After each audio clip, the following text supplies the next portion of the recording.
My name is Elisa.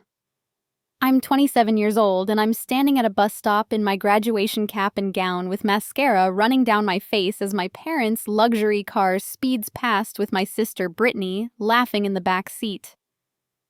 Just this morning, they handed her the keys to a brand new Mercedes for completing her 6-week online beauty course, while telling me my magna cum laude engineering degree didn't deserve their time or celebration. And I'm about to discover this betrayal is only the beginning. Before we begin this story, I'd love to know where you're watching from today. If you've ever felt overlooked or undervalued by your own family, please hit that like button and subscribe to join our community. Trust me, what happens next will show you that sometimes the people who should support us most become our greatest obstacles, and how we can rise above their cruelty to claim our worth. Growing up in the Morrison household meant accepting one fundamental truth. Brittany was the sun, and I was merely a shadow that inconvenienced everyone with its presence. My father, Eugene, built his successful import business from nothing, and my mother, Bernice, cultivated her position among the city's social elite with calculated precision. But somehow their success in life never translated to wisdom in parenting. From the moment Brittany arrived 2 years after me, the hierarchy was established with such clarity that even extended family noticed the stark difference in how we were treated. When I turned 10, I remember watching through the kitchen window as Brittany, then 8, mounted her new thoroughbred at the elite Westmont Riding Academy. I had asked for piano lessons that year, something that cost a fraction of her equestrian pursuits, only to be told that the library had free books about music theory if I was really interested. That same year, Brittany's bedroom was renovated into a princess suite, complete with a canopy bed and personal television, while I studied at a secondhand desk that wobbled whenever I wrote too enthusiastically. The message was clear: her comfort mattered. My education was my own problem to solve. By the time we reached high school, the favoritism had evolved from obvious to obscene. When Brittany failed her sophomore year due to what she called boring teachers who didn't understand her creative spirit, our parents' response was to buy her a BMW convertible because, as Bernice explained while French manicured fingers waved dismissively, she needs encouragement during this difficult time. That same week, I received my report card showing straight A's and my acceptance into the National Honor Society. Eugene glanced at it during dinner and said, "Good, that's what's expected," before returning to his phone where he was browsing vacation destinations to help Brittany recover from academic stress. College brought the disparities into even sharper focus. Brittany enrolled in and subsequently dropped out of 3 different universities over 5 years. Fashion merchandising lasted 1 semester before she decided the early classes were oppressive. Business administration ended after 2 semesters when she failed basic accounting because numbers aren't creative. Her final attempt at communications dissolved when she discovered she'd actually have to write papers longer than Instagram captions. Each failure was met with understanding nods and open checkbooks. Meanwhile, I navigated the complex world of student loans, FAFSA applications, and part-time jobs to fund my engineering degree. When I mentioned the financial burden during family dinners, Bernice would purse her lips and say, "Character is built through struggle, Alyssa. We're doing you a favor." The morning of my graduation should have been a celebration of overcoming every obstacle they placed in my path. I had earned my mechanical engineering degree with magna cum laude honors while working 30 hours a week and tutoring calculus students on weekends. My student loan debt was substantial, but manageable thanks to the job offer I'd already secured at Preston Engineering, one of the most prestigious firms in the state. I came downstairs that morning wearing my cap and gown, my honor cords draped proudly across my shoulders, to find the family gathered in the living room, with champagne glasses raised. "There she is. Eugene boomed, and for one naive moment, my heart swelled thinking they were celebrating my achievement. But he wasn't looking at me. Brittany stood in the center of the room, holding a Mercedes key fob and giggling as Bernice snapped photos. Our entrepreneur has officially graduated from the Online Beauty Certification Institute. The champagne cork popped, and they toasted to Brittany's 6-week journey to becoming a certified beauty consultant, a title that apparently warranted a $70,000 vehicle. That's wonderful, I managed to say, adjusting my honor cords. The ceremony starts at 2, so we should probably leave by 1:30 to get good seats. The room fell silent except for the sound of Brittany's new keys jingling as she played with them. Bernice set down her champagne flute with deliberate slowness and looked at me as if I'd spoken in a foreign language. "Oh, Elisa, we assumed you had transportation arranged. We've got the Henderson charity brunch at 1, and then we're taking Brittany to celebrate at La Bernardin." She reached into her purse and pulled out a $20 bill. "This should cover bus fare. The number 43 goes right to the university." Brittany's smirk was poison wrapped in MAC lipstick. "Yeah, Liz, some of us have actual accomplishments to celebrate. Not everyone needs a participation trophy for doing what they're supposed to do." She held up her certificate printed on basic paper from what was clearly an inkjet printer. "This represents real-world skills, not some piece of paper that says you're good at math." The irony of her calling my engineering degree a participation trophy while waving a certificate from an unaccredited online program would have been funny if it hadn't hurt so much. I stood there in my graduation regalia, the weight of my academic achievements literally hanging around my neck as my family prepared to celebrate Brittany's latest participation in their enabling circus. Eugene checked his Rolex and ushered everyone toward the door. "The reservation won't hold itself. Elisa, make sure you get some pictures at your thing. Maybe we can look at them later." He didn't wait for a response before heading to the garage where his Mercedes S-Class waited alongside Bernice's Range Rover, and now Brittany's new toy. The walk to the bus stop felt like a funeral march. Other graduates passed by in cars decorated with congratulatory messages, their families visible through windows, faces beaming with pride.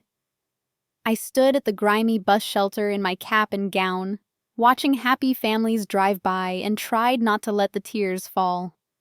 When the bus finally arrived, the driver, an elderly man named Carl according to his name tag, took one look at my attire and shook his head.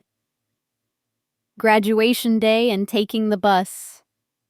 Where's your family, sweetheart?" I couldn't answer without sobbing, so I just paid my fare and found a seat among the commuters who politely pretended not to notice the girl in academic regalia crying into her honor cords. What I discovered when I arrived at the ceremony would redefine my understanding of cruelty. As I walked across the lawn toward the venue, I spotted Eugene's S-Class in the VIP section of the parking lot. My heart jumped, thinking perhaps they'd finished brunch early and decided to surprise me. But as I got closer, I saw them through the windshield, all 3 of them laughing at something on Brittany's phone. They had lied about the charity brunch. They were here at my graduation, choosing to sit in the parking lot rather than watch me receive my degree. I made my way to the graduate seating area, my legs feeling like lead. Throughout the ceremony, I could see them from my seat. They eventually came inside, but sat in the back section, usually reserved for latecomers and distant relatives. When my row was called to stand, I watched Bernice pull out her phone. As I walked across the stage and the announcer read, "Elisa Morrison, magna cum laude, Bachelor of Science in Mechanical Engineering," I looked toward my family. Eugene was scrolling through his tablet, Bernice was typing rapidly on her phone, and Brittany was taking a selfie with her new car keys visible in the frame. Not one of them looked up. Not one of them clapped. The photographer captured the moment I received my diploma, and in that photo, you can see everything. The proud smile that doesn't quite reach my eyes. the slight slump in my shoulders despite the achievement, the way my hand grips the diploma like a life preserver. That photo would later become my reminder that I survived this day and every day like it. After the ceremony, I watched other graduates rush to their families for pictures and embraces. I walked back to the bus stop alone, my diploma tucked under my arm, and waited for the 43 to take me home. Carl was driving the return route, too. This time, he didn't ask about my family. He just gave me a sad smile and waved away my fare. "Congratulations, sweetheart," he said. "You did good." 2 months into my position at Preston Engineering, I had almost convinced myself that graduation day was rock bottom, the lowest point from which I could only ascend. My tiny studio apartment might have had water stains on the ceiling and a radiator that clanged like a ghost with anger management issues, but it was mine paid for with my own salary. The student loan payments took a significant chunk of my income, but I budgeted carefully, even managing to save a small emergency fund. I had no contact with my family since graduation, beyond a terse text from Bernice asking if I'd gotten that job thing sorted out. I was building a life independent of their toxic influence when the call came that would detonate everything I thought I knew about our family dynamics. "Miss Morrison, this is Desmond Wheeler from Wheeler & Associates. I'm handling your grandmother Eleanor's estate. We need you present for the will reading tomorrow at 10 a.m. Please don't be late. There are time-sensitive matters to discuss." The line went dead before I could respond. Grandmother Eleanor. My father's mother had passed 6 weeks ago. I was the only family member who visited her regularly at the nursing home, bringing her favorite lavender tea and listening to stories about her younger days. The funeral had been sparse. Eugene complained about the cost while Bernice worried more about her black dress's designer label than mourning. Brittany hadn't even attended, claiming a scheduling conflict with a spray tanning appointment. The next morning, I entered the law office to find my entire family already assembled in the conference room like vultures around carry-on. Eugene sat at the head of the table as if he owned the place while Bernice examined her reflection in her phone camera. Brittany was draped across 2 chairs, her new designer handbag occupying a third, texting with the fervor of someone conducting urgent business that definitely wasn't planning her next shopping spree. They looked up when I entered, and their expressions ranged from annoyance to outright hostility. "Finally," Bernice sighed.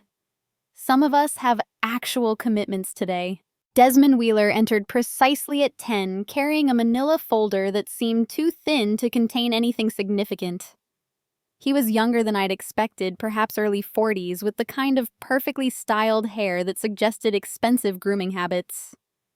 His eyes lingered on Bernice a moment too long before he cleared his throat and began. "Thank you all for coming. Eleanor Morrison was very specific about her wishes, and I'm legally bound to execute them as written." He opened the folder and pulled out a single sheet of paper. The reading of her last will and testament is as follows.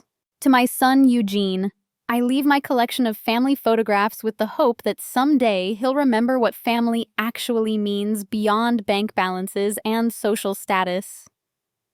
To my daughter-in-law Bernice, I leave my grandmother's pearl necklace, the one she always admired when she thought I wasn't watching her calculate its value. To my granddaughter Brittany, I leave my vintage makeup compact. May it remind her that true beauty comes from within, though I doubt the lesson will penetrate." Brittany's face flushed red, but Eugene raised a hand to silence whatever protest was forming on her lips.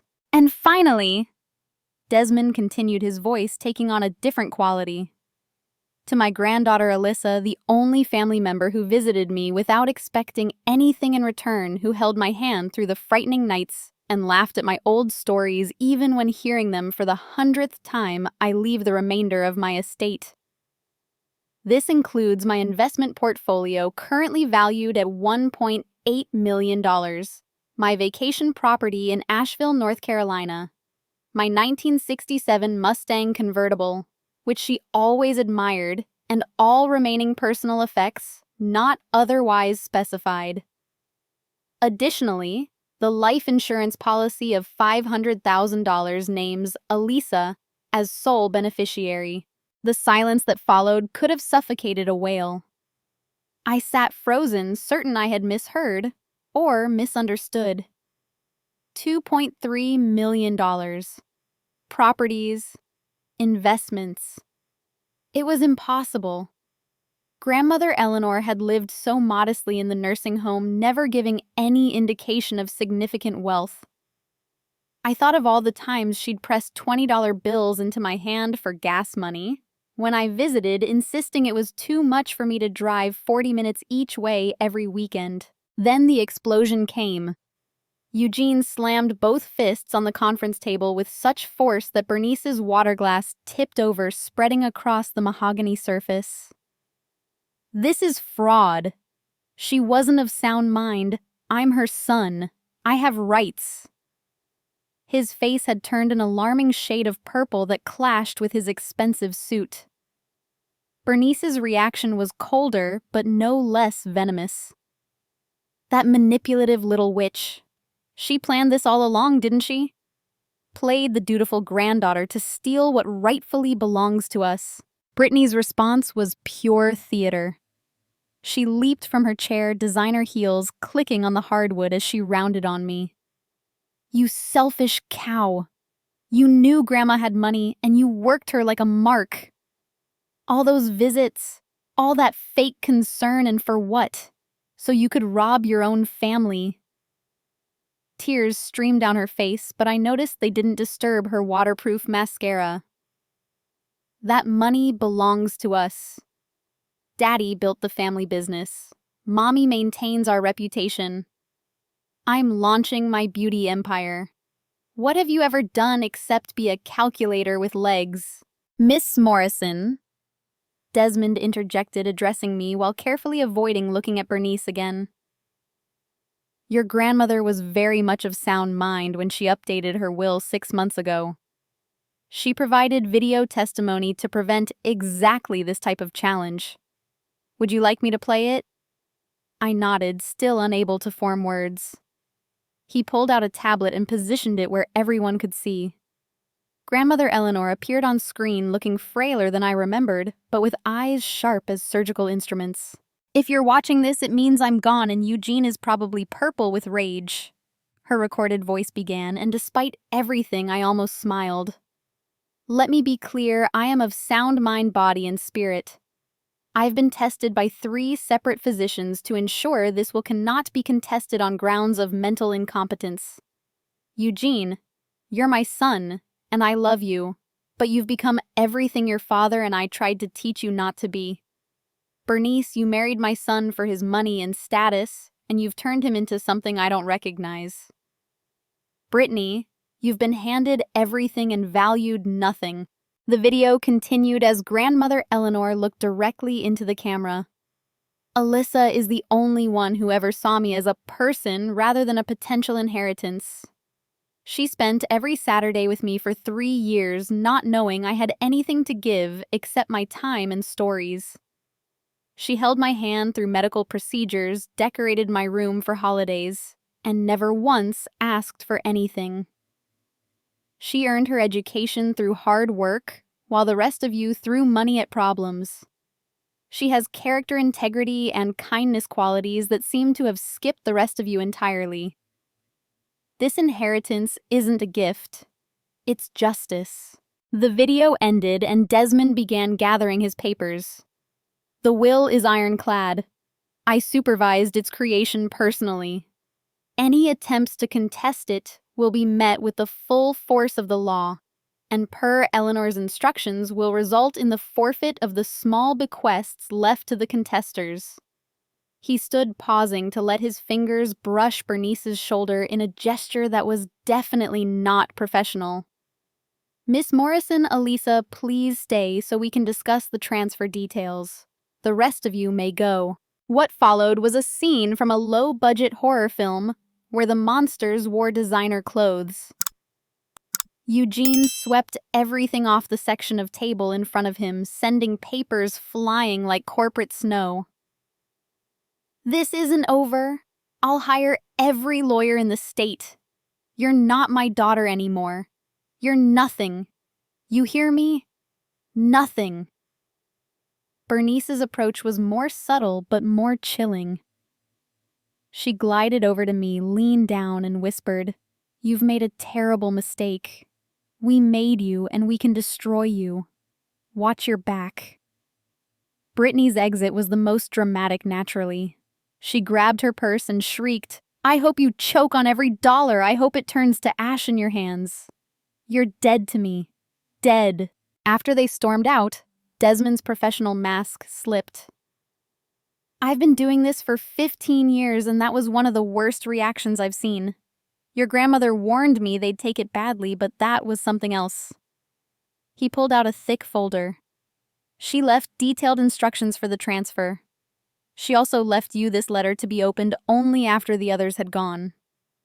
His hand touched mine as he passed the envelope, and something in his expression made me uncomfortable.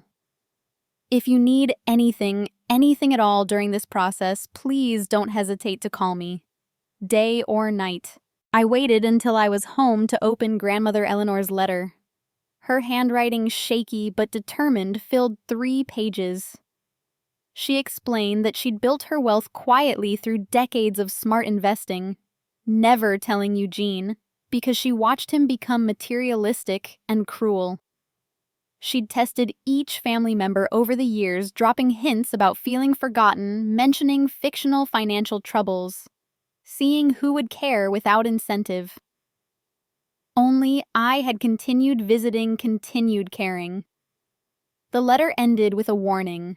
"They will come for you, sweet girl. Eugene gets his spite from his father's side, and Bernice is smarter than she pretends. Guard yourself. Trust no one completely. And remember, you don't owe them forgiveness just because they share your blood.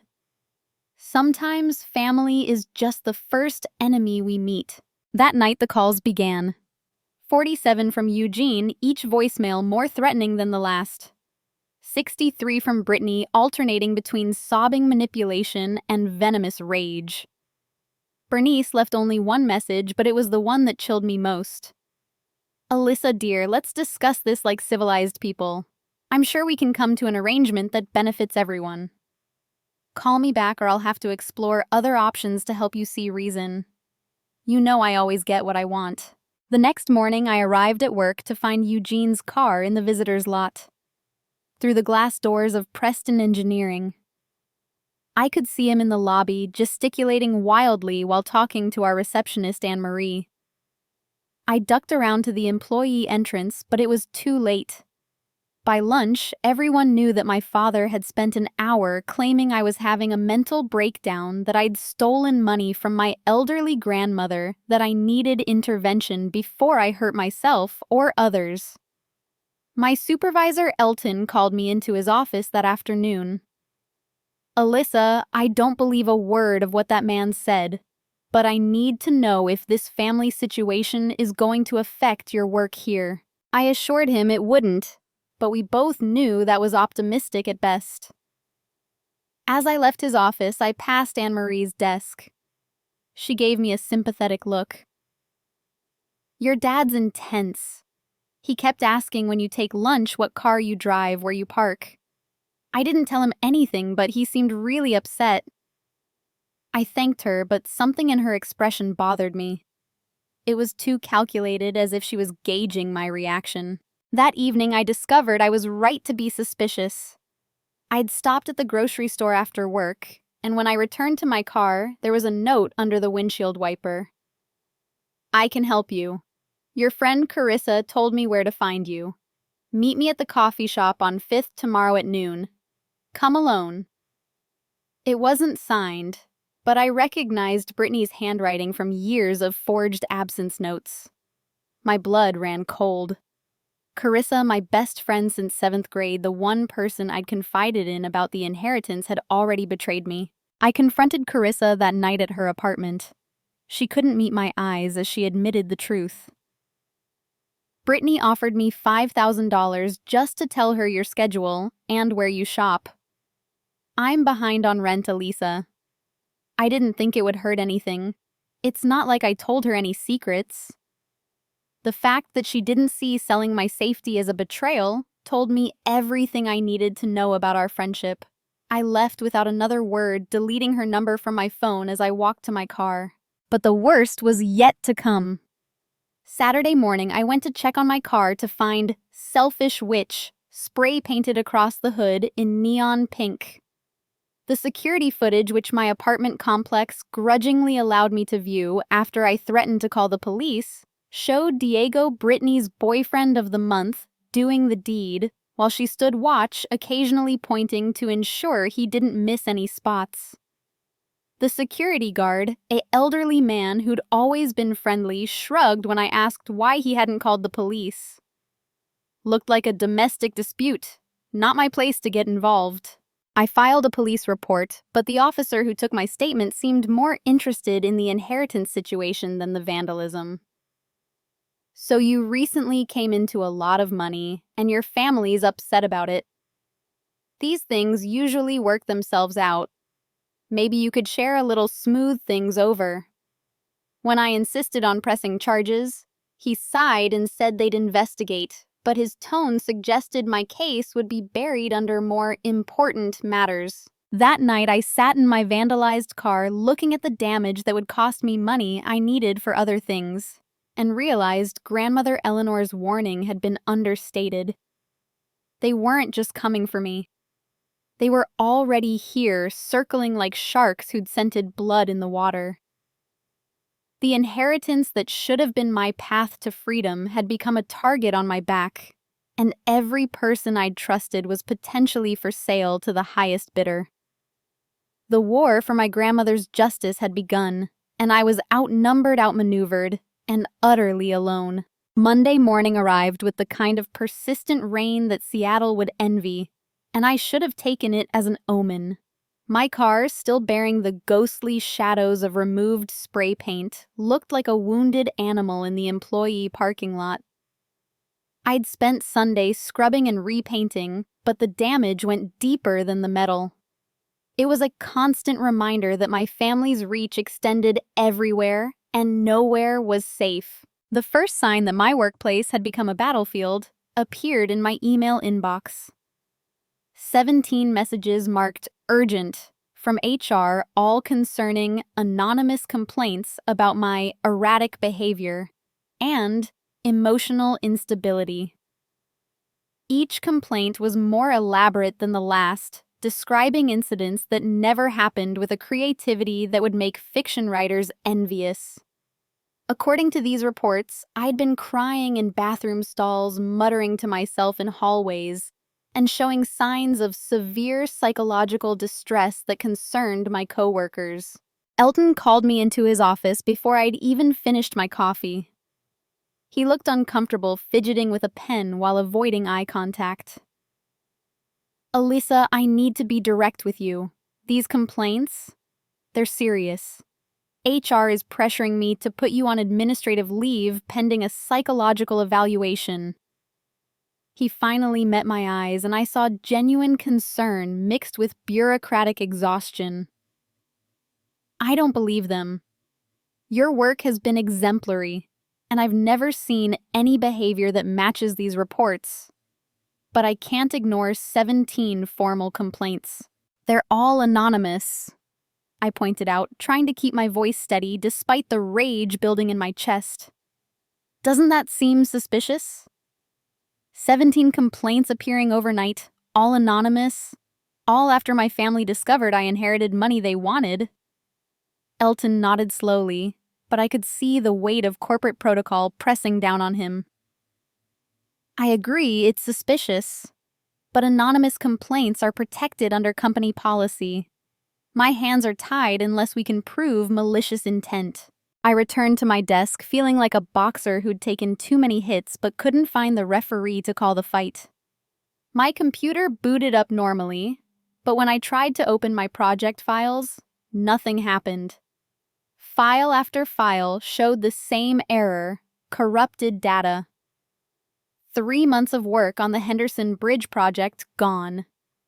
My backup files corrupted. Even my personal notes destroyed. I sat staring at the error messages while my career crumbled in real time. "Oh no, that's terrible." The voice came from behind me, dripping with false sympathy, like honey laced with cyanide. Beth Martinez stood there, the junior engineer I'd been mentoring for the past 6 months. I'd stayed late countless times helping her understand complex calculations, had fought for her to be included in important meetings, had even recommended her for a raise. "All your files corrupted. That's such bad luck. Do you need help recovering them?" Something in her tone made my skin crawl. Her concern was performed, not felt like an actress who'd memorized lines but didn't understand the character. "I'll manage," I said, carefully watching her face for any tell. She nodded, her expression morphing into something that looked almost disappointed. "Well, if you need anything, just ask. We're all worried about you, you know, with everything you're going through." That afternoon, I discovered the depth of Beth's betrayal in the most humiliating way possible. I was presenting the preliminary findings for the Henderson Bridge project to our biggest client, a presentation I'd rebuilt from memory and rough notes in just 4 hours. Halfway through, my laptop screen went blue. Not the blue screen of death, but a bright, electric blue with white text scrolling across it. "Thief, fraud, mentally unstable, unfit for work." The conference room fell silent, except for the hum of the projector displaying my humiliation in 4-foot letters. The clients exchanged uncomfortable glances while I frantically tried to close the laptop, but the keyboard wouldn't respond. The text kept scrolling, adding new accusations with each pass. "Stole from elderly grandmother. Family warns she's dangerous. Do not trust." Elton jumped up to help, finally unplugging the projector, but the damage was done. The lead client, Mr. Henderson himself, stood up stiffly. "I think we need to reschedule this presentation, and perhaps reconsider who handles our account." He left without shaking hands, his team trailing behind like disappointed parents leaving a teacher conference. IT traced the hack within hours. The malware had been installed using Beth's credentials, but the IP address traced back to a coffee shop across town. Security footage from the coffee shop, which I convinced them to share by threatening legal action, showed Diego hunched over a laptop at exactly the time of the breach. But knowing and proving were different things, especially when the corporate world preferred to avoid scandal. Beth's mask finally slipped completely when I confronted her in the parking garage that evening. "You mentored me," I said, my voice echoing off concrete walls. "I helped you. Why would you do this?" She laughed, actually laughed while leaning against her new car, a car I now noticed was far nicer than a junior engineer should afford. "Brittany paid me $20,000. Do you know what that means to someone like me? That's my student loans. That's a down payment on a condo. That's a future." She studied her manicured nails with casual indifference. "Besides, you're sitting on millions. What's a job to you now?" "This job is everything to me," I said, hating how my voice cracked. "I earned it. I worked for it. It's who I am." Beth shrugged, already walking away. "Then maybe you should have shared that inheritance with your family. Brittany says you're selfish. After working with you, I believe her. All that mentoring. You only did it to feel superior. At least be honest about that." Her words hit harder than any physical blow could have. Was that how people saw me? Was every kindness I'd shown just seen as condescension? I stood in that parking garage long after she'd driven away in her blood money car, wondering if gaslighting could work retroactively, making you doubt every good thing you'd ever done. The attacks escalated with military precision. Tuesday brought a fire alarm during my department meeting triggered from a pull station near my desk. Wednesday featured a gas leak that evacuated only our floor, reported from a phone call that IT later traced to a burner phone. Thursday's innovation was a delivery of $500 worth of alcohol to the office, supposedly ordered by me for a mental breakdown party. Each incident was carefully crafted to seem plausible while painting me as unstable. By Friday, I was called into a meeting with HR Elton and two executives I'd never met. The conference room felt like a tribunal with me as the accused and no defense attorney in sight. The head of HR, a woman named Catherine, who wore her power suits like armor, spread out a file thick enough to use as a weapon. Miss Morrison, in the past week, we've received 23 complaints about your behavior, documented 17 disruptions to workplace productivity, and noted significant concerns from a major client. We need to discuss your future with this company. I pulled out my own folder, thinner, but no less important. Here's the security footage showing my sister's boyfriend vandalizing my car. Here's the IP trace showing the hack came from him. Here are text messages from Beth Martinez admitting she was paid to sabotage me. Here's a recording of my father telling the receptionist I'm mentally unstable before any of these incidents occurred. I'm not asking you to take my side in a family dispute. I'm asking you to look at the evidence of a coordinated harassment campaign. Catherine flipped through my evidence with the enthusiasm of someone reading tax code. These are serious allegations, but they're also personal matters. Preston Engineering can't be drawn into family drama. We have a reputation to maintain. She closed my folder without looking at half the documents. We're prepared to offer you a severance package. 3 months' salary, positive references, and a clean break. It's generous considering the circumstances. Considering what circumstances? I couldn't keep the anger from my voice anymore. The circumstance where I'm being harassed, where my work is being sabotaged, where I've done nothing wrong except inherit money from a grandmother who loved me. Elton shifted uncomfortably in his seat but said nothing. The executives exchanged glances that communicated in the silent language of corporate cowardice. The circumstances, Catherine said with practiced calm, where your presence has become disruptive to our workplace regardless of fault. Sometimes the best solution is a clean break. She slid a document across the table. Think about it over the weekend. But understand, if you choose to stay, we can't guarantee a comfortable environment. Word spreads. Clients talk. Reputation matters. I left that meeting feeling hollow, carved out like a pumpkin, waiting for a candle that would never come. In the elevator, I met Anne-Marie from reception. She gave me a sad smile that didn't reach her eyes. I heard about the meeting. Such a shame. You know, if you just shared a little with your family, none of this would have happened. Brittany told me all about how you swooped in and stole that inheritance. Some people just don't know when to let go of grudges. The final straw came that evening as I sat in my apartment trying to process the systematic destruction of my career. My phone buzzed with a text from an unknown number. When I opened it, my blood turned to ice water. It was a photo of me taken that day walking to my car. In the background, barely visible, but definitely there was a man I didn't recognize. The text below read, "You've caused so much trouble. Time to learn about consequences." E. Eugene had hired someone to follow me. The E could have been coincidence, could have been anyone, but I knew. My father had hired what grandmother Eleanor's letter had called a fixer. Someone who operated in the gray areas of legal harassment. I was being stalked. My career was in ruins.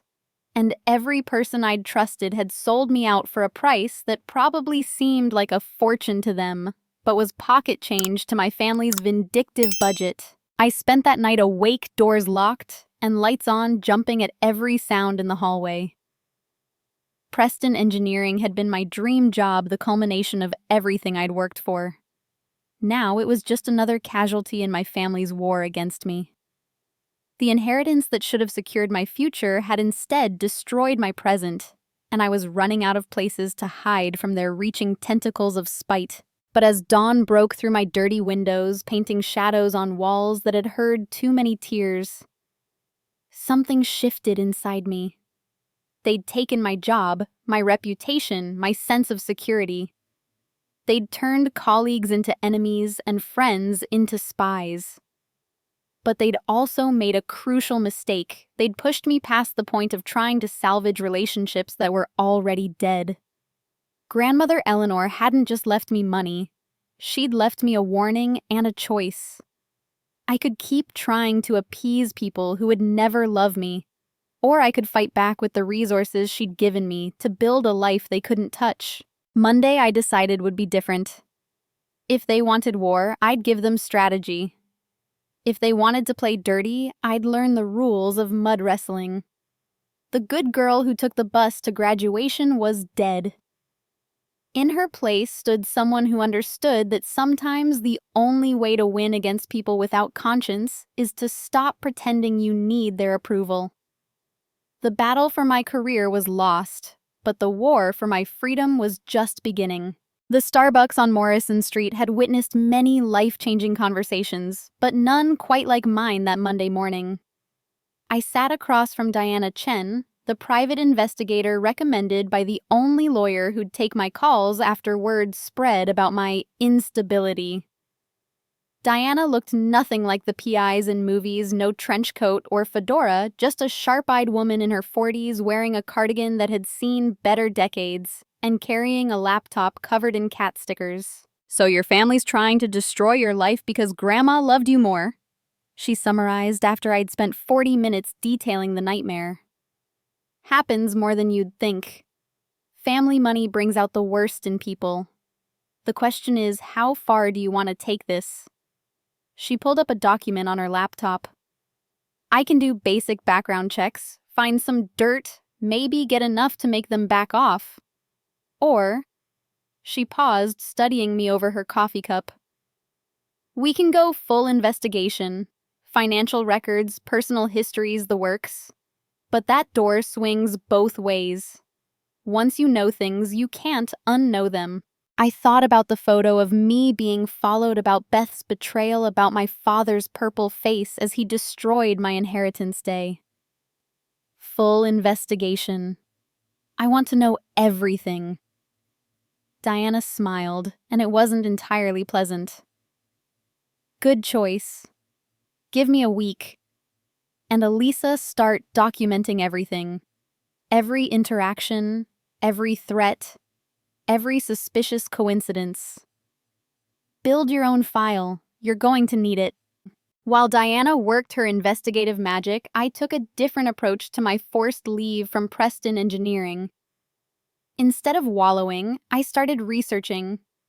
Specifically, I researched my family's public records, business dealings, and social media presence. What I found in those first few days was illuminating. Eugene's import business, Morrison Enterprises, showed a pattern of lawsuits that had been settled quietly. Bernice's charity involvement came with interesting financial discrepancies. Brittany's previous business ventures had left a trail of angry investors and failed partnerships. The first breakthrough came from an unexpected source. My phone rang on Thursday, showing a number I didn't recognize. Against my better judgment, I answered. "Miss Morrison. This is Emmanuel Rodriguez. I heard about your situation with Eugene. I think we should meet. I have information about your father that might interest you." The name was familiar, nagging at the edges of memory until it clicked. Emmanuel Rodriguez, my father's former business partner from 15 years ago. The one who'd mysteriously left the company just as it started becoming profitable. We met at a small restaurant in the business district, the kind of place that served overpriced salads to people who expense their lunches. Emmanuel looked older than his 60 years with silver hair and lines that spoke of stress rather than laughter. "Your father destroyed me," he said without preamble once we'd ordered. We built Morrison Enterprises together 50-50 partners. Then one day, I came to work to find the locks changed and a lawsuit claiming I'd embezzled funds. The evidence was manufactured, but it was good enough to force me out with nothing. He slid a manila envelope across the table. I've been collecting evidence for 15 years, waiting for the right moment. When I heard what he was doing to his own daughter, I knew it was time. Inside were documents that made my hands shake, proof of embezzlement, but not by Emmanuel.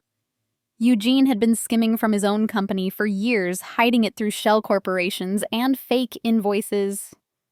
The amounts were staggering enough to fund Brittany's lifestyle and then some. "Why didn't you use this before?" I asked, trying to process the implications. Emmanuel's smile was bitter coffee without sugar. He destroyed my reputation. Who would believe the embezzler over the successful businessman? But you're different. You're his daughter. People will listen to you. And more importantly, you have resources now to make them listen. That evening, Diana called with her preliminary findings, and they were even more explosive than Emmanuel's documents. "Your friend Beth, the one who betrayed you. She's been depositing cash payments that match withdrawals from one of Brittany's accounts. But here's the interesting part. Those accounts are funded by transfers from Morrison Enterprises marked as consulting fees. Your father is literally using embezzled money to pay people to harass you. But the real bombshell was about Bernice and Desmond Wheeler, the estate lawyer. They've been having an affair for 3 years, Diana said, her voice carrying the satisfaction of a puzzle solved. Hotel receipts, credit card records, even a joint bank account they thought was hidden. But that's not the best part. Desmond has been Bernie's inside source on estate law. They've been planning to contest other wills together, targeting elderly clients with substantial estates. Your grandmother just happened to update her will before they could get to her. I hung up, feeling like I'd been handed nuclear weapons when all I'd wanted was a shield. The information was powerful, but also terrible. My family wasn't just dysfunctional, they were criminal. The question was what to do with the knowledge that could destroy them, but might take pieces of me with it. The universe answered that question for me the next day when the fixer Eugene hired made his first real move. I'd gone to the grocery store trying to maintain some normalcy in the chaos. When I returned to my car, Irvin was waiting. 6 feet of muscle in a cheap suit leaning against my driver's door like he owned it. "Miss Morrison," he said, his voice gravel mixed with false politeness. "Your father wants you to know he's concerned about your well-being. All this stress can't be good for you. Maybe you should consider a nice long vacation. Somewhere far away. Permanently." "Is that a threat?" I asked, proud that my voice didn't shake even though my hands did. He smiled and it was all predator, no warmth. "Threat no miss. I'm just a concerned citizen worried about your mental health. See, unstable people sometimes have accidents. They fall downstairs, drive off roads, take too many pills by mistake. Your family's just worried something might happen to you in your fragile state." I recorded the entire interaction on my phone, hand in my pocket. When he finally left after 20 minutes of increasingly specific descriptions of potential accidents, I sat in my car shaking with rage and fear. But underneath those emotions was something harder, colder. Resolution. They'd moved from harassment to actual threats. The gloves were off, and I was done pretending this was a family squabble that would resolve itself. That weekend, I met with Anne-Marie Wheeler-Desmond's wife. Diana had reached out to her discreetly, and she'd agreed to meet at a park outside the city. She looked like what she was, a woman who'd discovered her life was built on lies. 23 years of marriage, she said, feeding ducks with mechanical movements. 23 years of thinking he worked late because he was building our future. Turns out he was building something with your mother. She handed me a flash drive. Everything's on there. Photos, emails, records of their little scheme to defraud estates. I particularly enjoyed the ones where they laugh about stupid old people who trust them. Her voice was bitter winter wind. I'm filing for divorce Monday, but I wanted you to have this first. Your mother destroyed my marriage. Seems only fair to return the favor. Armed with evidence that could destroy my entire family, I spent Sunday creating a detailed timeline of everything: the embezzlement, the affair, the harassment, the threats. I backed it up in 12 different locations, sent copies to my lawyer, and prepared for the nuclear option. But first, I had one more meeting that would determine how far I was willing to go. Emmanuel had arranged a meeting with several other people Eugene had wronged over the years. We gathered in the back room of an old bar like conspirators in a revolution, which in a way we were.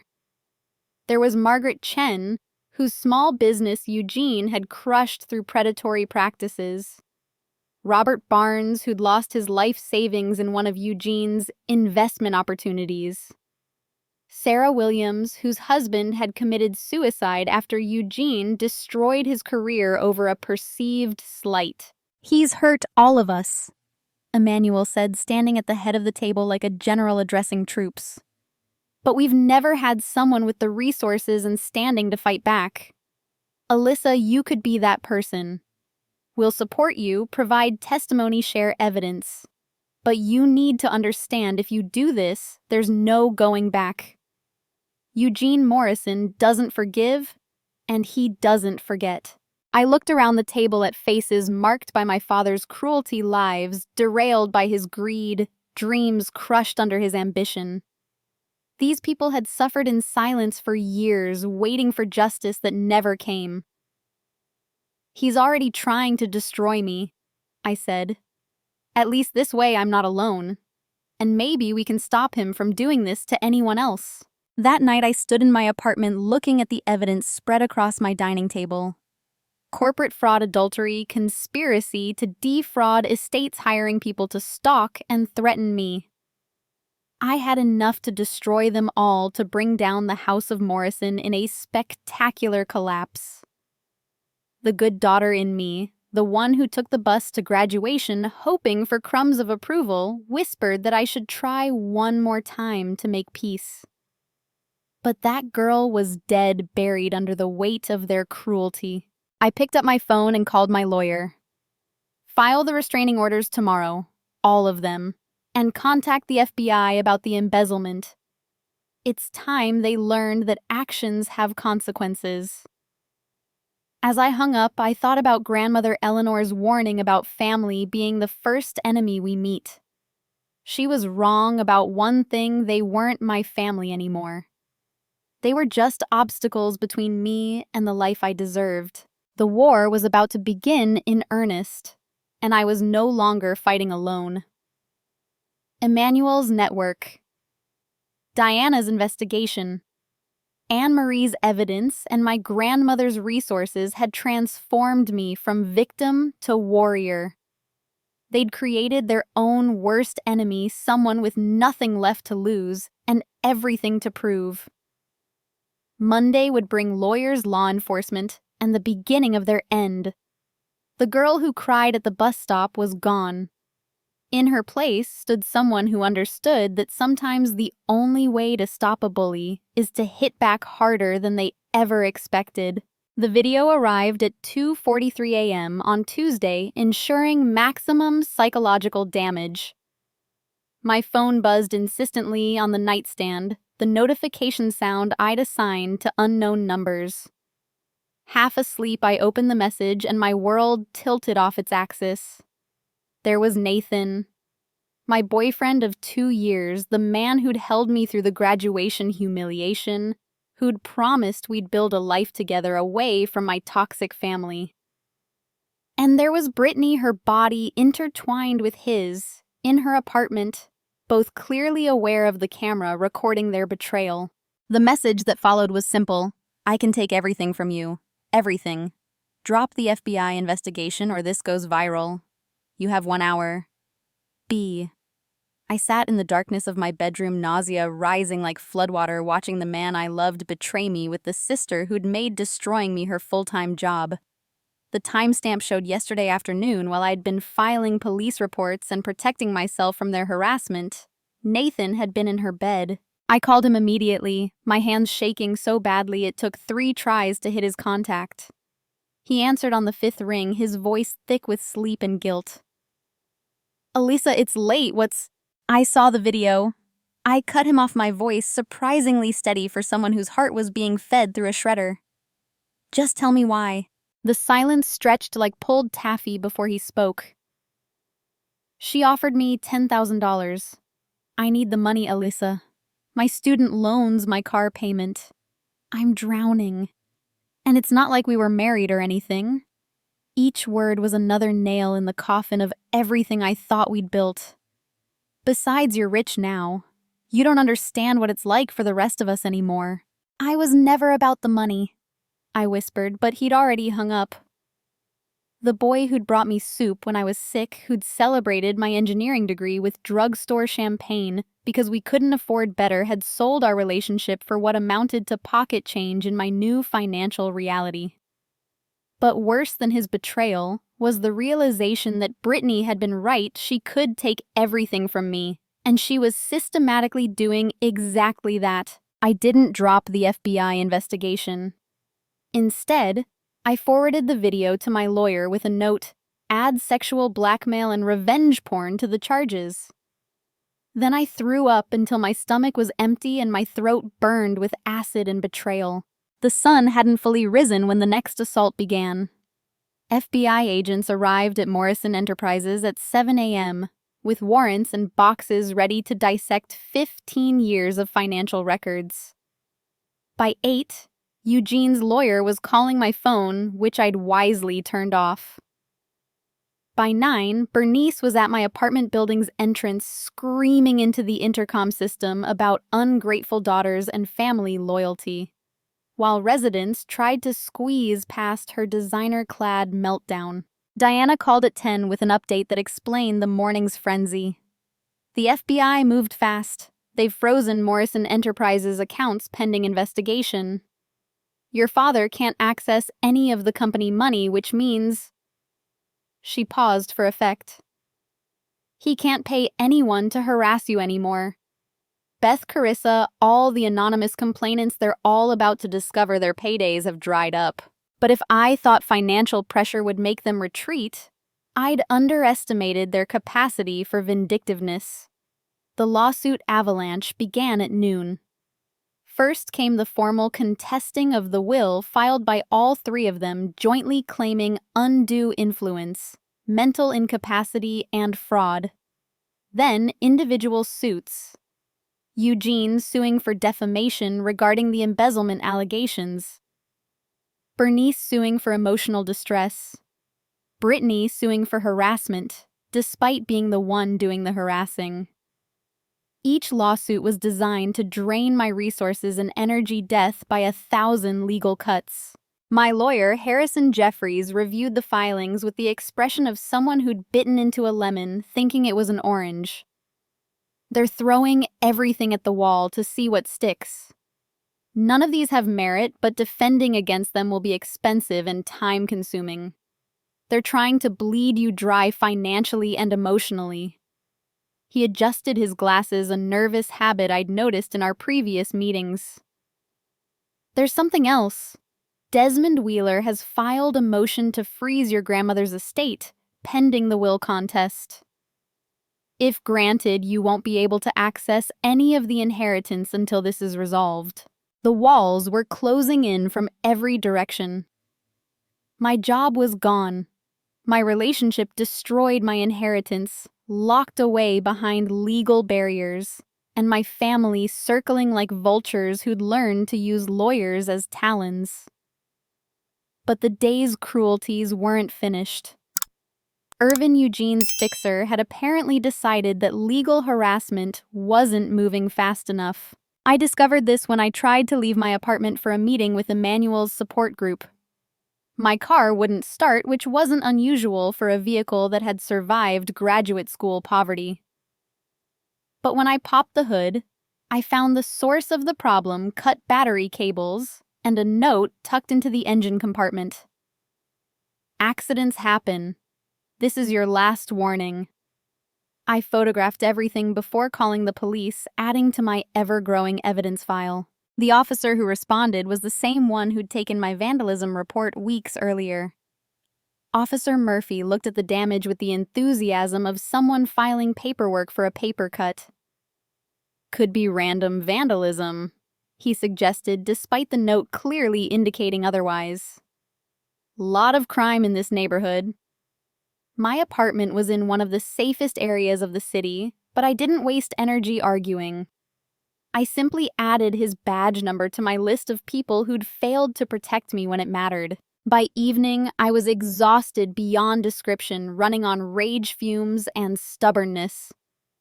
The meeting with Emmanuel's group had been postponed after several members reported being followed or receiving threatening calls. The network of Eugene's victims was being systematically intimidated, and I felt responsible for bringing fresh hell into their lives. I sat in my apartment, doors locked and chairs propped against them, when the latest blow landed in my inbox. Brittany had made good on her threat, but with a twist I hadn't expected. The video of her with Nathan was online, but edited to make it appear I was the one who'd filmed and distributed it. Her social media accounts, followed by thousands who enjoyed her lifestyle posts, painted a picture of a vindictive sister who'd planted cameras to spy on her and then released private footage out of jealousy. The narrative was already spreading, comments piling up calling me a criminal, a pervert, a jealous witch who couldn't stand her sister's happiness. My phone exploded with notifications. Friends from college who'd stayed neutral were now choosing sides, and it wasn't mine. Professional contacts were distancing themselves. The engineering community was small, and reputation was everything.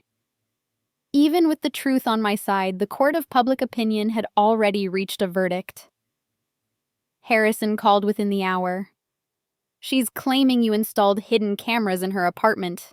She's filing criminal charges for invasion of privacy and distributing intimate images without consent. Alyssa, this is serious. If she makes this stick, She won't, I said with confidence I didn't feel. We have proof she sent it to me first. We have the threatening message. We have... But even as I spoke, I checked my phone. The original message from Brittany was gone. Not deleted by me, but somehow vanished from my phone entirely.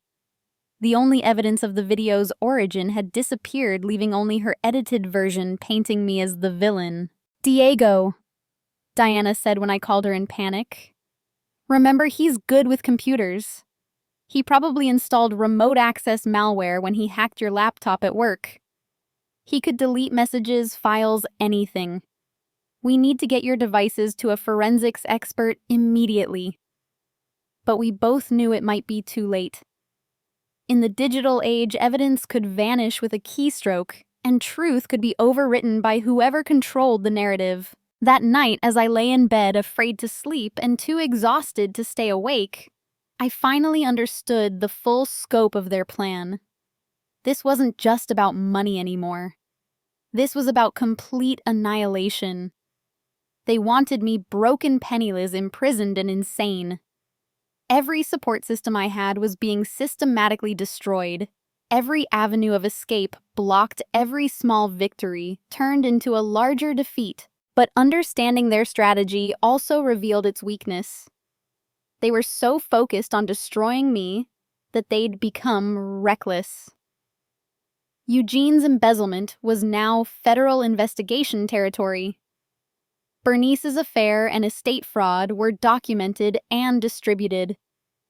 Brittany's false accusations were provable lies if I could find the right expert to recover my deleted data. Their empire of cruelty was built on a foundation of their own crimes, and every attack on me risked exposing their own vulnerabilities. I made a decision as dawn leaked through my windows like weak tea. If they wanted to destroy me completely, they'd have to do it while the whole world watched. I opened my laptop, created new social media accounts under my own name, and began typing. My name is Alyssa Morrison, and this is the story of how my family tried to destroy me for inheriting what my grandmother left me. Let me start from the beginning with a bus ride to graduation. The post went live as the city woke up around me. Sometimes the only way to fight lies is with truth, even when that truth makes you vulnerable. They'd taken everything else. My story, my pain, my survival, those were still mine to share. And maybe, just maybe, someone would read it and realize they weren't alone in their family's betrayal. The empire had struck back with everything they had, but I was still standing. Bloodied, exhausted, betrayed, but standing. And as long as I could stand, I could fight. Wednesday morning arrived with the kind of clarity that only comes after everything has fallen apart. The FBI raids on Morrison Enterprises had triggered an avalanche that my family couldn't stop. Eugene's emergency board meeting, hastily convened at 6 a.m., ended with his termination as CEO and criminal charges for embezzlement spanning 15 years. The security footage of him being escorted out, briefcase clutched to his chest like a life preserver, made the morning news cycle. By noon, forensic accountants had uncovered the full scope of his theft, $3.7 million siphoned off through false invoices, ghost employees, and shadow contracts. The house of cards he'd built to fund Brittany's endless wants and Bernice's social climbing was collapsing with spectacular velocity. Company lawyers, sensing blood in the water, filed suits to recover stolen funds, naming all 3 family members as defendants, given the clear money trail to their accounts. Bernice's carefully maintained facade cracked like expensive porcelain dropped from height. The country club, that bastion of old money and new scandal, revoked her membership after Anne-Marie Wheeler sent them a carefully curated package of photos documenting the affair with Desmond. The charity board she'd dominated through intimidation and donations quietly requested her resignation. By Thursday, the woman who'd spent decades climbing the social ladder was watching each rung snap beneath her manicured fingers. But Brittany's downfall was the most dramatic, as fitting for someone who lived their life like a reality show audition. My social media post had gone viral not because of my writing skills, but because 3 other women came forward with similar stories about Brittany.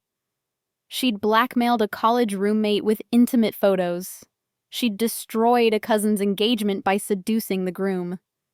She'd been systematically cruel to anyone who had something she wanted, and the internet's appetite for narcissist takedowns was voracious.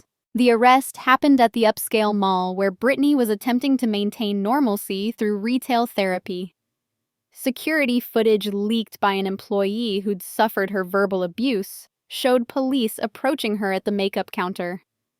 Her meltdown was performance art, screaming about persecution, throwing designer lipsticks, claiming I'd orchestrated everything because I was obsessed with her. The handcuffs looked almost elegant against her spray-tanned wrists. From jail, she made her one phone call to me.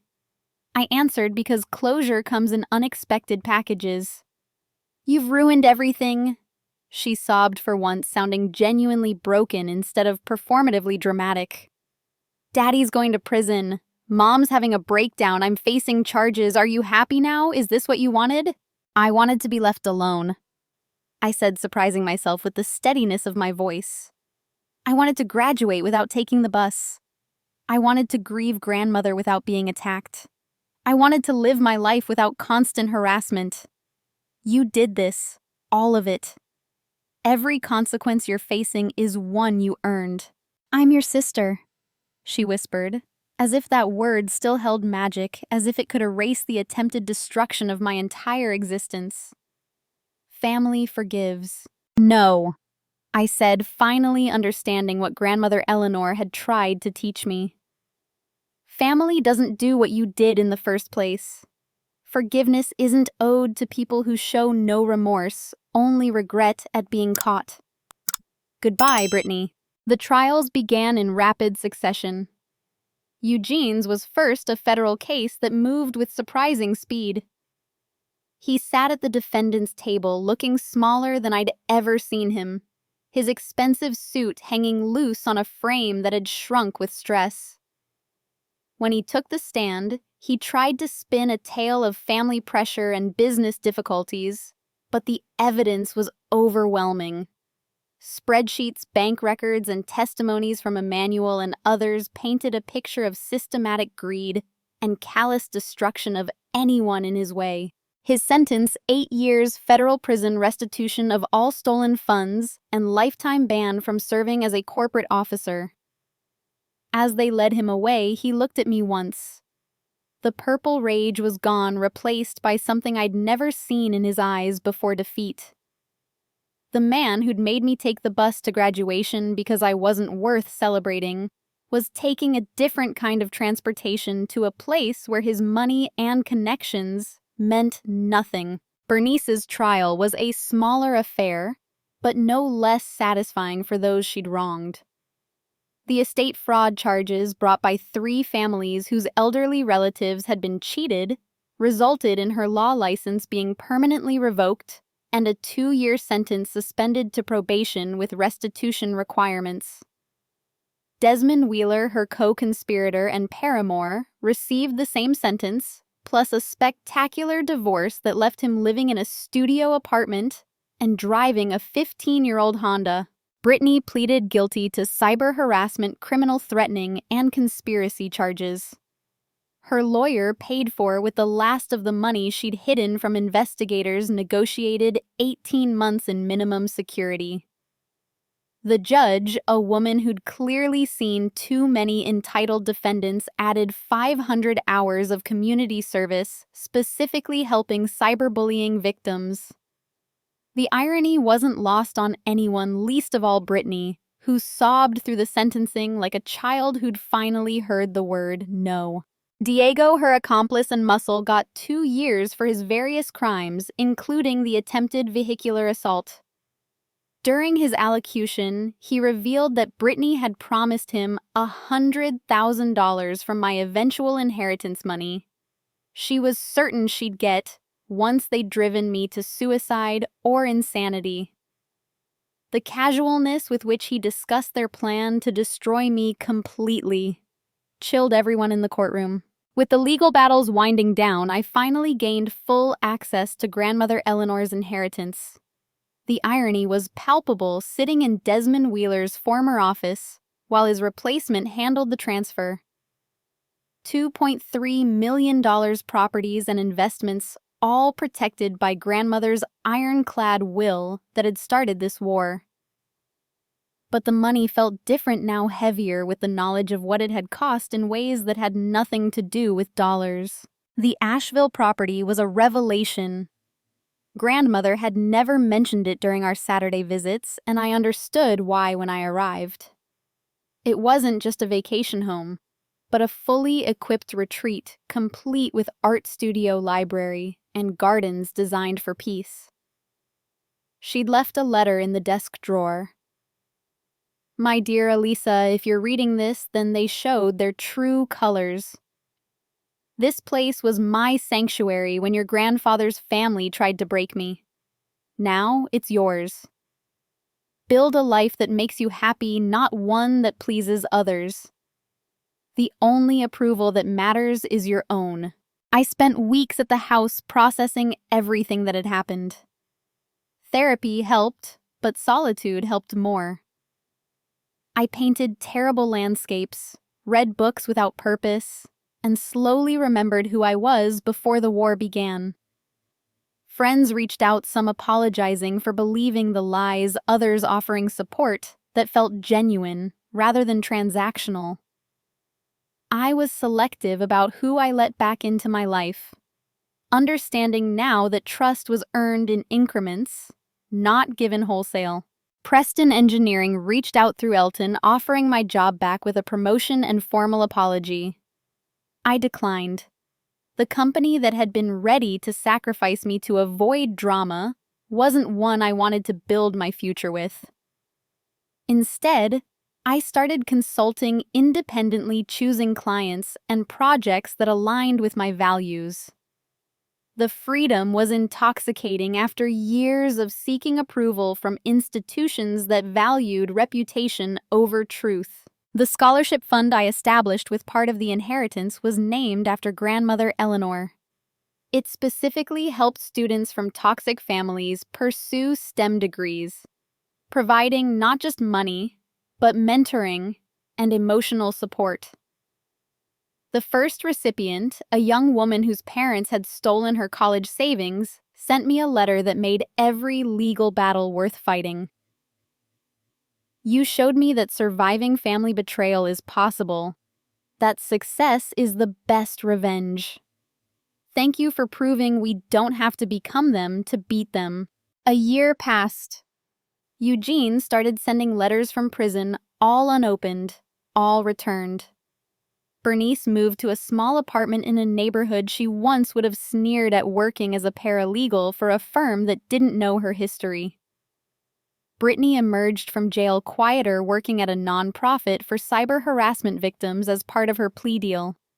She sent one message through her lawyer: "I'm sorry." 2 words that might have meant everything once, but now just felt like punctuation on a closed chapter. The final legal proceeding was the civil trial where Emmanuel's group sued Eugene for damages. With him already convicted, it was more formality than fight. The judge awarded significant damages to each plaintiff, money they'd never see, given Eugene's assets were frozen for restitution. But the symbolic victory mattered. Sarah Williams, whose husband had taken his own life, stood outside the courthouse crying. "He knows now," she said. "My husband's name is cleared. Your father can't hurt anyone else." That evening, I stood in my Boston office, the one I'd furnished with my own taste rather than corporate blandness. The city sparkled below, full of possibilities that didn't require anyone's permission to pursue. On my desk sat 3 things: my engineering degree, the photo from graduation day at the bus stop, and grandmother Eleanor's compact mirror that Brittany had inherited, but I'd bought at the estate sale. Sometimes the best revenge isn't what you take from others, but what you build for yourself. My phone rang. Diana Chen, the investigator who'd helped uncover the truth. "Alyssa, I have a new case. Family inheritance dispute, harassment, possible embezzlement.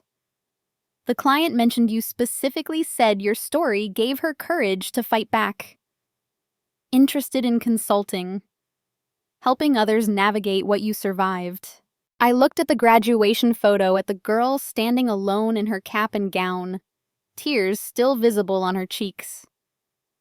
She had no idea that day would catalyze everything: the betrayal, the battles, the eventual freedom. "Send me the details," I said. "Let's help her win." The war was over. I'd lost things I couldn't recover: the innocence of believing family meant safety, the relationship I thought was love, the career I'd planned so carefully.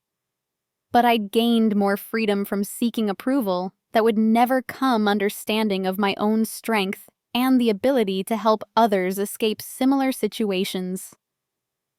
The bus ride to graduation had been the first mile in a journey I never wanted to take, but one that led me exactly where I needed to be. 2 years later, I stood in front of my bathroom mirror in the Beacon Hill townhouse I'd purchased 6 months earlier. The woman staring back bore little resemblance to the girl who'd taken the bus to graduation. My hair was professionally styled now, not because I needed anyone's approval, but because I enjoyed the ritual of self-care. The dark circles that had been my constant companions during the war were gone, replaced by eyes that held hard-won peace. Today marked the anniversary of Grandmother Eleanor's death, and I was preparing for the memorial service I held annually in her honor. Not a family gathering, those days were over, but a celebration with the chosen family I'd built from the ashes of the biological one that tried to burn me down. Diana would be there now, a close friend and business partner in our consulting firm that helped families navigate toxic inheritance disputes. Emmanuel and his wife, who'd become surrogate parents, offering the guidance Eugene never provided. The scholarship recipients, young women who understood that sometimes the price of freedom from family is everything you thought you needed. The doorbell rang and I found Harrison, my lawyer-turned-friend, standing on the steps with his husband Mark and their adopted daughter. "Lily wanted to bring these for the memorial," he said as the 6-year-old presented me with hand-picked dandelions. "She says they're survivors like you and Ms. Eleanor." Children's wisdom hits different when you've learned survival isn't about strength, but stubbornness. Not about being unbreakable, but about choosing which pieces to keep when you shatter. As guests arrived, the house filled with warmth that had nothing to do with the heating system I'd had expensively upgraded. Sarah Williams brought her new husband, a gentle man, who understood that some wounds never fully heal, but can be transformed into wisdom. Margaret Chen arrived with her daughter, who'd just been accepted to MIT on an Eleanor Morrison scholarship. Even Anne-Marie Wheeler came now divorced and rebuilding, understanding that we were all refugees from different wars with the same enemy family who confused love with ownership. "Before we toast Eleanor," I began once everyone had gathered in the living room, "I want to share something she told me during one of our last conversations." She said, "A Lisa family isn't about blood. It's about who shows up when showing up is hard. Who celebrates your victories without calculating what it means for them. Who sees your worth when you're too tired to see it yourself. Everyone in this room has been that for me. You're my family, chosen and cherished." The toast was interrupted by my phone buzzing. I'd learned to keep it on silent during gatherings, but the caller ID made me pause. Brittany Morrison. I hadn't heard from her since her release from jail 18 months ago. Against my better judgment, perhaps softened by the warmth of the moment, I stepped into the kitchen and answered, "Alyssa." Her voice was different, stripped of the performative drama that had once been her signature. "I'm sorry to call during your grandmother's memorial. I remember the date. That stopped me cold. Brittany had never remembered anything that wasn't about her. I wanted you to know I've been going to therapy. Real therapy, not the kind where you pay someone to agree with you. I'm beginning to understand what I did to you. What we all did. Why are you telling me this?" I asked, unable to keep the suspicion from my voice. Too many manipulation attempts had taught me that Morrison apologies usually came with price tags. Because my therapist says accountability without expectation is part of recovery. I'm not asking for forgiveness, or for you to let me back in your life. I just wanted you to know that I finally understand why you fought back. Why you had to. We gave you no choice. She paused, and I heard what sounded like genuine emotion. I'm working at the crisis center full-time now, not just for community service. Yesterday, a woman came in whose family was doing to her what we did to you. I helped her file restraining orders. It felt like the first useful thing I've ever done. The call ended without promises or reconciliation, just acknowledgement. I returned to the memorial to find Diana regaling everyone with the story of our first meeting, when she'd thought I was either paranoid or understating the situation, only to discover the reality was worse than my description. Elisa taught me that sometimes the conspiracy is real, and the only appropriate response is better documentation and strategic warfare. She said, raising her glass. Later, as the gathering wound down and the sun set over Boston Harbor, I sat with Emmanuel on the back deck. He'd aged gracefully in the years since Eugene's downfall, the stress lines softening now that justice had been served. "Do you ever regret it?" He asked the question weighted with his own years of carrying anger. The nuclear option destroying them completely. I considered the question one I'd asked myself countless times. "I regret that it was necessary," I said finally. "I regret that they chose cruelty over love, greed over family pride, over compassion. But I don't regret protecting myself. I don't regret refusing to be their victim. And I don't regret using every resource available to ensure they couldn't do to others what they did to me." The scholarship fund had grown beyond my initial investment, supported by donors who'd heard the story and wanted to help others escape similar situations.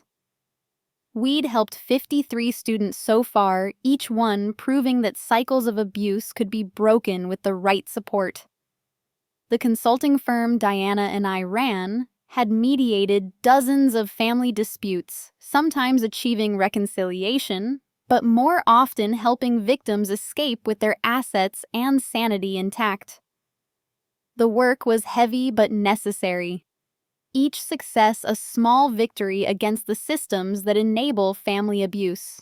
My romantic life had taken time to rebuild. Trust, once shattered by Nathan's betrayal, wasn't easily restored. But eventually, I'd met David at an engineering conference. He was presenting on sustainable infrastructure, and I was speaking about ethical considerations in family business structures. Our first date lasted 6 hours, talking about everything from bridge design to family dysfunction. He had his own scars from a difficult childhood and understood that some wounds require respect, not fixing. We'd been together 8 months now, taking it slow, building something based on mutual respect rather than need. The hardest part, I told him one evening as we cooked dinner together in my kitchen, wasn't the legal battles or the public humiliation. It was accepting that the family I wanted, the one I kept trying to earn my way into, never existed. I was grieving a fantasy while fighting a reality. He'd pulled me close then, understanding without words that some truths cut deeper than any betrayal. The doorbell rang one December evening, unexpected and late.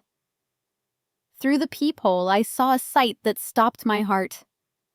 Eugene Morrison, looking decades older than his 58 years, standing on my doorstep in a threadbare coat.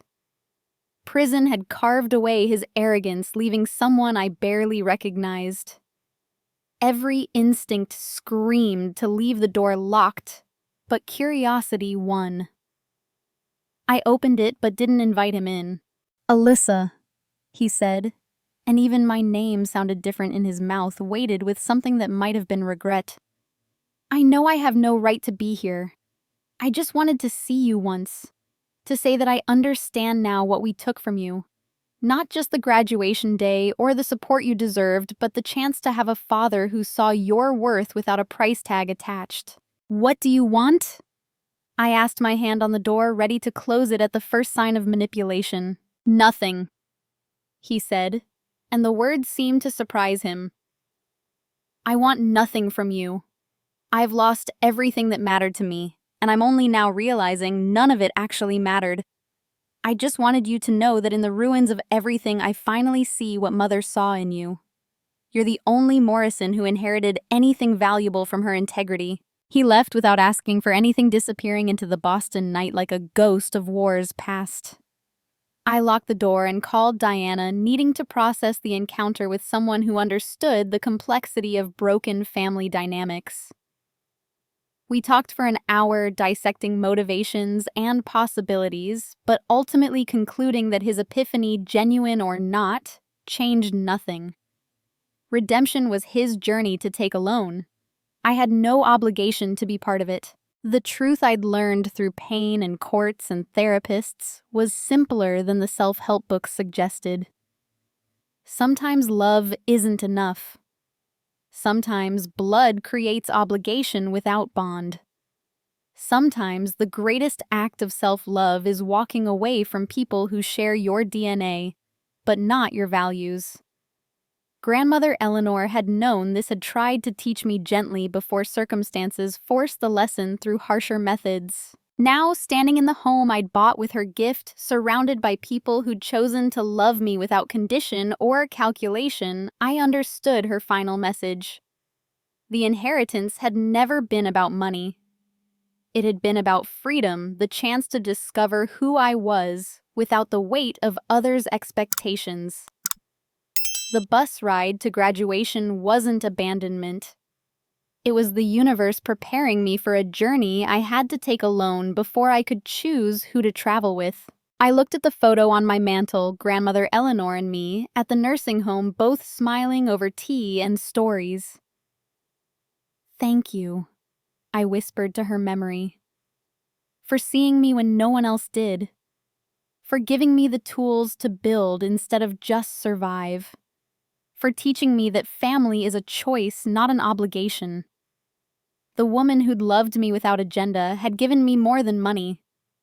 She'd given me permission to love myself the same way. Tomorrow would bring new challenges, new clients seeking escape from their own toxic families, new scholarship recipients ready to build lives of their own choosing.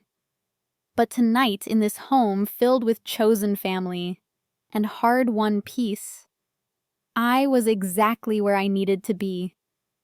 The girl at the bus stop had traveled farther than she'd ever imagined, not in miles, but in understanding.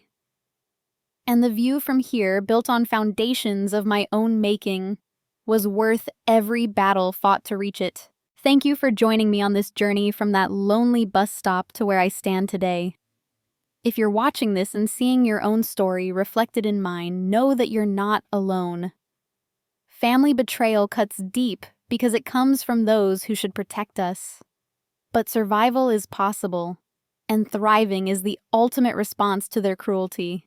I'd love to hear your thoughts and experiences in the comments below. Have you faced similar family challenges over inheritance or success? How did you find the strength to choose yourself? Your story might be exactly what another viewer needs to hear today. If this story resonated with you, please hit that like button and subscribe to join our community of survivors and thrivers. Share this video with anyone who might need to hear that choosing yourself over toxic family isn't selfish. It's necessary. Remember, the only approval that matters is your own. And sometimes the greatest inheritance you can receive is the freedom to build a life without those who would tear it down. Until next time, keep choosing yourself. Keep building your chosen family and keep believing that the best revenge is a life well lived. Thank you for watching, and may you find the strength to take whatever journey awaits you, even if it starts at a bus stop.